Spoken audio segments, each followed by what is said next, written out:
आइए सुनते हैं भीष्म साहनी की कहानी चीफ की दावत। आज मिस्टर सामनाथ के घर चीफ की दावत थी।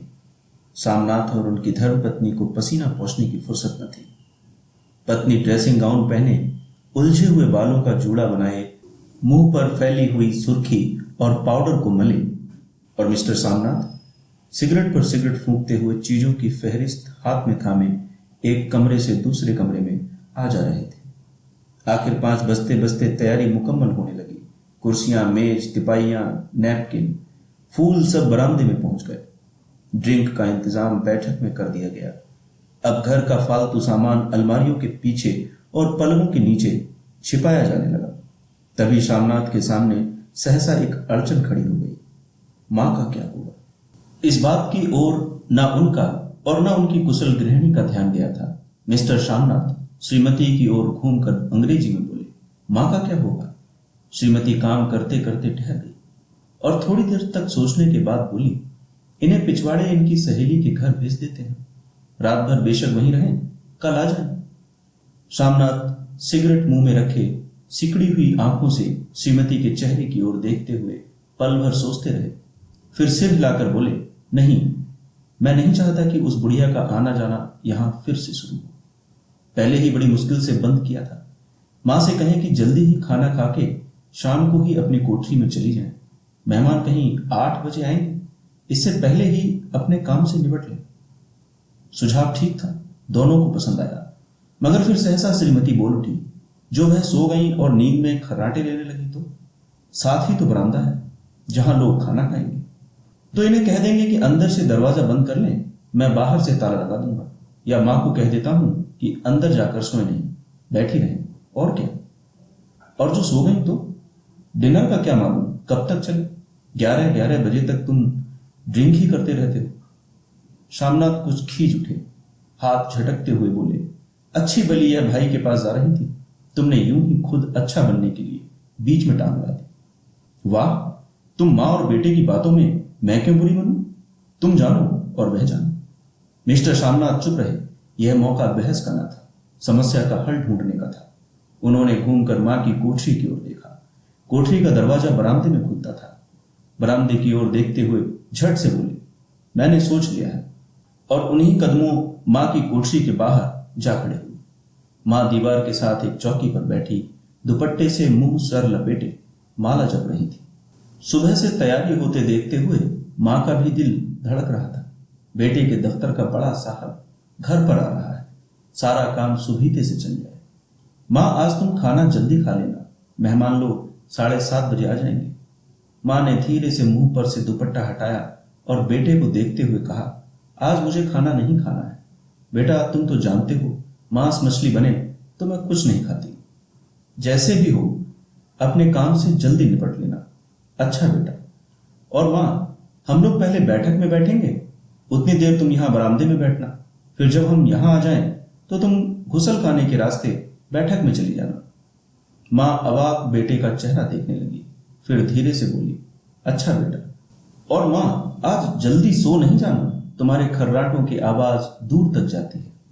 मां लज्जित सी आवाज में बोली, क्या करूं बेटा, मेरे बस की बात नहीं है। जब से बीमारी से उठी हूं, नाक से सांस नहीं ले सकती। मिस्टर सामनाथ ने इंतजाम तो कर दिया, फिर भी उनकी उधेड़-बुन खत्म नहीं हुई। जो चीफ अचानक उधर आ निकला तो 8-10 मेहमान होंगे, देसी अफसर, उनकी स्त्रियां होंगी। कोई भी गुसल खाने की तरफ जा सकता है। क्षोभ और क्रोध से वह झुंझलाने लगे। एक कुर्सी को उठाकर बरामदे में कोठरी के बाहर रखते हुए बोले, आओ मां, इस पर जरा बैठो तो। मां माला संभालती पल्ला ठीक करती उठी और धीरे से कुर्सी पर आकर बैठ गई। यूं नहीं मां, टांगे ऊपर चढ़ाकर नहीं बैठते, यह खाट नहीं है। मां ने टांगे नीचे उतार ली। और खुदा के वास्ते नंगे पांव नहीं घूमना, ना ही वह खड़ाऊ पहनकर सामने आना। किसी दिन तुम्हारी यह खड़ाऊ उठाकर मैं बाहर फेंक दूंगा। मां चुप रही। कपड़े कौन से पहनोगी मां? जो है वही पहनूंगी बेटा, जो कहो पहन लो। मिस्टर सामनाथ सिगरेट मुंह में रखे फिर अधखुली आंखों से मां की ओर देखने लगे और मां के कपड़ों को सोचने लगे। सामनाथ हर बात में तरतीब चाहते थे। घर का सब संचालन उनके अपने हाथ में था। खूंटियां कमरों में कहां लगाई जाएं, बिस्तर कहां पर बिछें, किस रंग के पर्दे लगाए जाएं, श्रीमती कौन सी साड़ी पहने, मेज किस साइज की हो। शामनाथ को चिंता थी कि अगर चीफ का साक्षात मां से हो गया तो कहीं लज्जित नहीं होना पड़े। मां को सिर से पांव तक देखते हुए बोले, तुम सफेद कमीज और सफेद सलवार पहन लो मां, पहन के आओ तो जरा देखूं। मां धीरे से उठी और अपनी कोठरी में कपड़े पहनने चली गई। यह मां का झमेला ही रहेगा, उन्होंने फिर अंग्रेजी में अपनी स्त्री से कहा। कोई ढंग की बात हो तो भी कोई कहे, अगर कहीं कोई उल्टी सीधी बात हो गई, चीफ को बुरा लगा तो सारा मजा जाता रहेगा। मां सफेद कमीज और सफेद सलवार पहनकर बाहर निकली। छोटा सा कद, सफेद कपड़ों में लिपटा छोटा सा सूखा हुआ शरीर, धुंधली आंखें, केवल सिर के आधे चढ़े हुए बाल पल्ले की ओट में छिप पाए थे। पहले से कुछ ही कम कुरूप नजर आ रही थी। चलो ठीक है, कोई चूड़ियां बूड़ियां हों तो वह भी पहन लो, कोई हर्ज नहीं। चूड़ियां कहां से लाऊं बेटा, तुम तो जानते हो सब जेवर तुम्हारी पढ़ाई में बिक गए। यह वाक्य सामनाथ को तीर की तरह लगा। तिनक कर बोले, यह कौन सा राग छेड़ दिया मां, सीधा कह दो नहीं है जेवर, बस। इससे पढ़ाई वढ़ाई का क्या ताल्लुक है, जो जेवर बिका तो कुछ बनकर ही आया हूं, निरा लंडूरा तो नहीं लौट आया। जितना दिया था उससे दुगना ले लेना। मेरी जीभ जल जाए बेटा, तुझसे जेवर लूंगी। मेरे मुंह से यूं ही निकल गया, जो होते तो लाख बार पहनती। 5:30 बज चुके थे। अभी मिस्टर सामनाथ को खुद भी नहा धोकर तैयार होना था। श्रीमती कब की अपने कमरे में जा चुकी थी। सामनाथ जाते हुए एक बार फिर मां को हिदायत करते गए, मां रोज की तरह गुमसुम बन के नहीं बैठी रहना। अगर साहब इधर आ निकलें और कोई बात पूछें तो ठीक तरह से बात का जवाब देना। मैं ना पढ़ी ना लिखी बेटा, मैं क्या बात करूंगी, तुम कह देना मां अनपढ़ है, कुछ जानती समझती नहीं। वह नहीं पूछेगा। 7 बजते बजते मां का दिल थक थक करने लगा। अगर चीफ सामने आ गया और उसने कुछ पूछा तो वह क्या जवाब देंगी। अंग्रेज को तो दूर से ही देखकर घबरा उठती थी, यह तो अमेरिकी है, ना मालूम क्या पूछे, मैं क्या कहूंगी। मां का जी चाहा कि चुपचाप पिछवाड़े विधवा सहेली के घर चली जाएं, मगर बेटे के हुक्म को कैसे टाल सकती थी। चुपचाप कुर्सी से टांगे लटकाए वहीं बैठी रही। एक कामयाब पार्टी वह है जिसमें ड्रिंक कामयाबी से चल जाए। शामनाथ की पार्टी सफलता के शिखर चूमने लगी। वार्तालाप उसी रॉ में बह रहा था जिस रॉ में गिलास भरे जा रहे थे। कहीं कोई रुकावट न थी, कोई अड़चन न थी। साहब को विस्की पसंद आई थी, मेम साहब को पर्दे पसंद आए थे, सोफा कवर का डिजाइन पसंद आया था, कमरे की सजावट पसंद आई थी। इससे बढ़कर क्या चाहिए। साहब तो ड्रिंक के दूसरे दौर में ही चुटकुले और कहानियां कहने लग गए थे। दफ्तर में जितना रौब रखते थे, यहां पर उतने ही दोस्त परवर हो रहे थे। और उनकी स्त्री काला गाउन पहने, गले में सफेद मोतियों का हार, सेंट और पाउडर की महक से ओतप्रोत कमरे में बैठी सभी देसी स्त्रियों की आराधना का केंद्र बनी हुई थी। बात बात पर हंसती, बात बात पर सिर हिलाती और सामनाथ की स्त्री से तो ऐसे बातें कर रही थी जैसे उनकी पुरानी सहेली हो। और इसी रो में पीते पिलाते 10:30 बज गए। वक्त गुजरते पता ही न चला। आखिर सब लोग अपने अपने गिलासों में से आखिरी घूंट पीकर खाना खाने के लिए उठे और बैठक के बाहर निकले। आगे आगे शामनाथ रास्ता दिखाते हुए, पीछे चीफ और दूसरे मेहमान। बरामदे में पहुंचते ही सामनाथ सहसा ठिठक गए। जो दृश्य उन्होंने देखा उससे उनकी टांगें लड़खड़ा गई और क्षण भर में सारा नशा हिरन होने लगा। बरामदे में एन कोठरी के बाहर मां अपनी कुर्सी पर ज्यों की त्यों बैठी थी, मगर दोनों पांव कुर्सी की सीट पर रखे और सिर दाएं से बाएं और बाएं से दाएं झूल रहा था और मुंह में से लगातार गहरे खर्राटों की आवाजें आ रही थी। जब सिर कुछ देर के लिए टेढ़ा होकर एक तरफ को थम जाता तो खर्राटे और भी गहरे हो उठते और फिर जब झटके से नींद टूटती तो सिर फिर दाएं से बाएं झूलने लगता। पल्ला सिर पर से खिसक आया था और मां के झरे हुए बाल आधे गंजे सिर पर अस्त व्यस्त बिखर रहे थे। देखते ही शामनाथ क्रोधित हो उठे। जी चाहा कि मां को धक्का देकर उठा दे और उन्हें कोठरी में धकेल दे, मगर ऐसा करना संभव न था। चीफ और बाकी मेहमान पास खड़े थे। मां को देखते ही देसी अफसरों की कुछ स्त्रियां हंसती कि इतने में चीफ ने धीरे से कहा, पुअर डियर। मां हड़बड़ा के उठ बैठी। सामने खड़े इतने लोगों को देखकर ऐसी घबराई कि कुछ कहते ना बना। झट से पल्ला सिर पर रखती हुई खड़ी हो गई और जमीन को देखने लगी। उनके पांव लड़खड़ाने लगे और हाथों की उंगलियां थर थर कांपने लगी। मां, तुम जाके सो जाओ, तुम क्यों इतनी देर तक जाग रही थी? और खिसियाई हुई नजरों से शामनाथ चीफ के मुंह की ओर देखने लगी। चीफ के चेहरे पर मुस्कुराहट थी। वह वहीं खड़े खड़े बोले, नमस्ते। मां ने झिझकते हुए अपने में सिमटते हुए दोनों हाथ जोड़े, मगर एक हाथ दुपट्टे के अंदर माला को पकड़े हुए था, दूसरा बाहर। ठीक तरह से नमस्ते भी न कर पाई। शामनाथ इस पर भी खिन्न हो उठे। इतने में चीफ ने अपना दायां हाथ मिलाने के लिए मां के आगे किया। मां और भी घबरा उठी। मां, हाथ मिलाओ। पर हाथ कैसे मिलाती? दाएं हाथ में तो माला थी। घबराहट में मां ने बायां हाथ ही साहब के दाएं हाथ में रख दिया। शामनाथ दिल ही दिल में जल उठे। देसी अफसरों की स्त्रियां खिलखिलाकर हंस पड़ी। यूं नहीं मां, तुम तो जानती हो दायां हाथ मिलाया जाता है, दायां हाथ मिलाओ। मगर तब तक चीफ मां का बायां हाथ ही बार बार हिलाकर कह रहे थे, हाउ डू यू डू? कहो मां, मैं ठीक हूं, खैरियत से हूं। मां कुछ बड़बड़ाई। मां कहती हैं, मैं ठीक हूं। कहो मां, हाउ डू यू डू? मां धीरे से सकुचाते हुए बोली, हो डू डू। एक बार फिर कह कहा उठा। वातावरण हल्का होने लगा। साहब ने स्थिति संभाल ली थी। लोग हंसने चहकने लगे थे। शामनाथ के मन का क्षोभ भी कुछ कुछ कम होने लगा था। साहब अपने हाथ में मां का हाथ अब भी पकड़े हुए थे और मां सिकुड़ी जा रही थी। साहब के मुंह से शराब की बू आ रही थी। शामनाथ अंग्रेजी में बोले, मेरी मां गांव की रहने वाली हैं, उम्र भर गांव में रही हैं, इसलिए आपसे लजाती हैं। साहब इस पर खुश नजर आए। बोले, सच? मुझे गांव के लोग बहुत पसंद हैं। तब तो तुम्हारी मां गांव के गीत और नाच भी जानती होंगी। चीफ खुशी से सिर हिलाते हुए मां को टकटकी बांधे देखने लगे। मां, साहब कहते हैं कोई गाना सुनाओ, कोई पुराना गीत, तुम्हें तो कितने ही याद होंगे। मां धीरे से बोली, मैं क्या गाऊंगी बेटा, मैंने कब गाया है।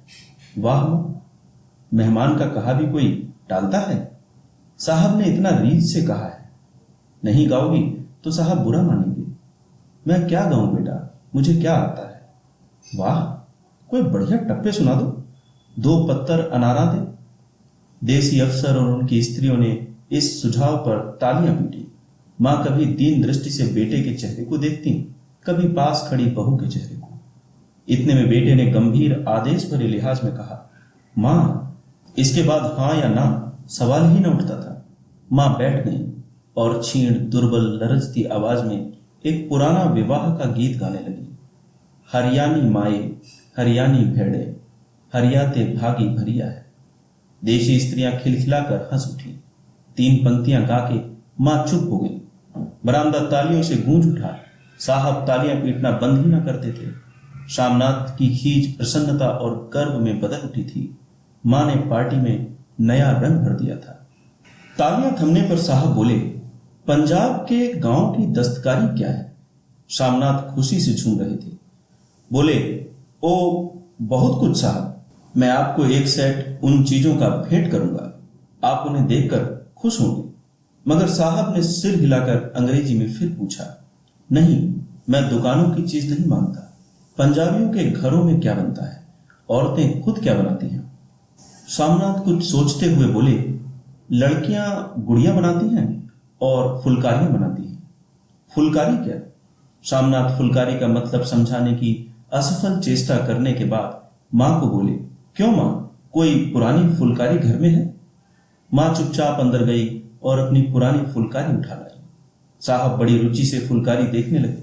पुरानी फुलकारी थी, जगह जगह से उसके तागे टूट रहे थे और कपड़ा फटने लगा था। साहब की रुचि को देखकर शामनाथ बोले, यह फटी हुई है साहब, मैं आपको नई बनवा दूंगा। मां बना देंगी। क्यों मां, साहब को फुलकारी बहुत पसंद है, इन्हें ऐसी ही एक फुलकारी बना दोगी ना? मां चुप रही, फिर डरते डरते धीरे से बोली, अब मेरी नजर कहां है बेटा, बूढ़ी आंखें क्या देखेंगी? मगर मां का बाग के बीच में ही तोड़ते हुए शामनाथ साहब को बोले, वह जरूर बना देंगी, आप उसे देखकर खुश होंगे। साहब ने सिर हिलाया, धन्यवाद किया और हल्के हल्के झूमते हुए खाने की मेज की ओर बढ़ गए। बाकी मेहमान भी उनके पीछे पीछे बोली। जब मेहमान बैठ गए और मां पर से सबकी आंखें हट गईं, तो मां धीरे से कुर्सी पर से उठी और सबसे नजरें बचाती हुई अपनी कोठरी में चली गई। मगर कोठरी में बैठने की देर थी कि आंखों में छल छल आंसू बहने लगे। वह दुपट्टे से बार बार उन्हें पोंछती, पर वह बार बार उमड़ आते, जैसे बरसों का बांध तोड़कर उमड़ आए हों। मां ने बहुतेरा दिल को समझाया, हाथ जोड़े, भगवान का नाम लिया, बेटे के चिरायु होने की प्रार्थना की, बार बार आंखें बंद की, मगर आंसू बरसात के पानी की तरह जैसे थमने में ही ना आते थे। आधी रात का वक्त था। मेहमान खाना खाकर एक एक करके जा चुके थे। मां दीवार से सटकर बैठी आंखें फाड़े दीवार को देखे जा रही थी। घर के वातावरण में तनाव ढीला पड़ चुका था। मोहल्ले की निस्तब्धता सामनाथ के घर पर भी छा चुकी थी। केवल रसोई में प्लेटों के खनकने की आवाज आ रही थी। तभी सहसा मां की कोठरी का दरवाजा जोर से खटकने लगा। मां, दरवाजा खोलो। मां का दिल बैठ गया। हड़बड़ाकर उठ बैठे। क्या मुझसे फिर कोई भूल हो गई? मां कितनी देर से अपने आप को कोस रही थी कि क्यों उन्हें नींद आ गई, क्यों वह ऊँघने लगी। क्या बेटे ने अभी तक क्षमा नहीं किया? मां उठी और कांपते हाथों से दरवाजा खोल दिया। दरवाजे खुलते ही शामनाथ झूमते हुए आगे बढ़ाए और मां को आलिंगन में भर लिया। ओ अम्मी, तुमने तो आज रंग ला दिया। साहब तुमसे इतना खुश हुआ कि क्या कहूं। ओ अम्मी, अम्मी। मां की छोटी सी काया सिमट कर बेटे के आलिंगन में छिप गई। मां की आंखों में फिर आंसू आ गए। उन्हें पोंछती हुई धीरे से बोली, बेटा तुम मुझे हरिद्वार भेज दो, मैं कब से कह रही। शामनाथ का झूमना सहसा बंद हो गया और उनकी पेशानी पर फिर तनाव के बल पड़ने लगे। उनकी बाहें मां के शरीर पर से हट आईं। क्या कहा? यह कौन सा राग तुमने फिर छेड़ दिया? शामनाथ का क्रोध बढ़ने लगा था। बोलते गए, तुम मुझे बदनाम करना चाहती हो ताकि दुनिया कहे कि बेटा मां को अपने पास नहीं रख सकता। नहीं बेटा, अब तुम अपनी बहू के साथ जैसा मन चाहे रहो। मैंने अपना खा पहन लिया, अब यहां क्या करूंगी? जो थोड़े दिन जिंदगानी के बाकी हैं, भगवान का नाम लूंगी। तुम मुझे हरिद्वार भेज दो। तुम चली जाओगी तो फुलकारी कौन बनाएगा? साहब से तुम्हारे सामने ही फुलकारी देने का इकरार किया है। मेरी आंखें अब नहीं है बेटा जो फुलकारी बना सकूं। तुम कहीं और से बनवा लो, बनी बनाई ले लो। मां तुम मुझे धोखा देके यूं चली जाओगी, मेरा बनता काम बिगाड़ोगी। जानती नहीं, साहब खुश होगा तो मुझे तरक्की मिलेगी। मां चुप हो गई। फिर बेटे के मुंह की ओर देखती हुई बोली, क्या तेरी तरक्की होगी? क्या साहब तेरी तरक्की कर देगा? क्या उसने कुछ कहा है? कहा नहीं, मगर देखती नहीं कितना खुश गया है। कहता था जब तेरी मां फुलकारी बनाना शुरू करेंगी तो मैं देखने आऊंगा कि कैसे बनाती है। जो साहब खुश हो गया तो मुझे इससे बड़ी नौकरी भी मिल सकती है। मैं बड़ा अफसर बन सकता हूं। मां के चेहरे का रंग बदलने लगा। धीरे धीरे उनका झुर्रियों भरा मुंह खिलने लगा। आंखों में हल्की हल्की चमक आने लगी। तो तेरी तरक्की होगी बेटा, तरक्की यूं ही हो जाएगी। साहब को खुश रखूंगा तो कुछ करेगा, वरना उसकी खिदमत करने वाले और थोड़े हैं। तो मैं बना दूंगी बेटा, जैसे बन पड़ेगा बना दूंगी। और मां दिल ही दिल में फिर बेटे के उज्जवल भविष्य की कामनाएं करने लगी। और मिस्टर शामनाथ अब सो जाओ मां कहते हुए तनिक लड़खड़ाते हुए अपने कमरे की ओर घूम गए।